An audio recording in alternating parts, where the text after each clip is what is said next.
এই হচ্ছে আজকের চিকেন বিরিয়ানি, ঠিক আছে? কপিস চিকেন আছে, চলো তাহলে দেখা যাক।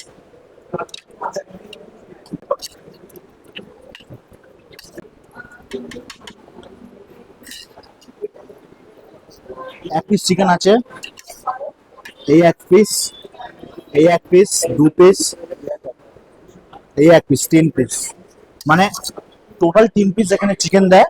আর কোনো রকম আলু বা ডিম তোমরা কিন্তু এখানে পাবে না, যেটা আমাদের কলকাতা স্টাইল হয়ে থাকে, ঠিক আছে?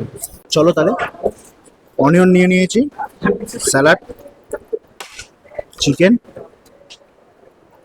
চলো তাহলে খাওয়া যাক নাকি।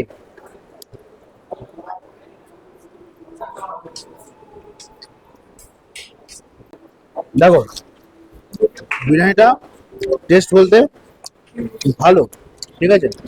আমার মনে হয় ঘিয়ের পরিমাণটা এতটাই বেশি, ঠিক আছে, যার জন্যে মানে একটু স্বাদটা একটু অন্যরকম লাগছে। তো যাই হোক, একদমই তাই, ঘি রাইস লাগছে। তো বাদ বাকি মশলাপাতি, স্মেল থেকে শুরু করে সবকিছু ঠিকঠাক আছে।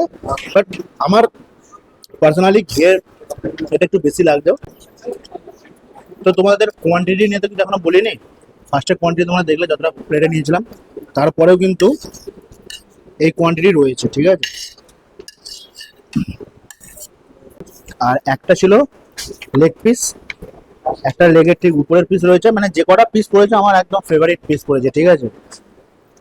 তোমাদের আরেকটা জিনিস আমি দেখিয়ে দিই, এখানে কিন্তু চিকেনের পিস কিন্তু একদম অ্যাপ্রক্স যেরকম চিকেনের পিস হওয়া দরকার সেরকমই ঠিকঠাক আছে। আজকের মতন কিন্তু আমার লাঞ্চ কমপ্লিট, ঠিক আছে? আর এই হচ্ছে চিকেনের পিস, চিকেনের পিসও কিন্তু ভালো মতন কিন্তু কুক হয়েছে, ঠিক আছে?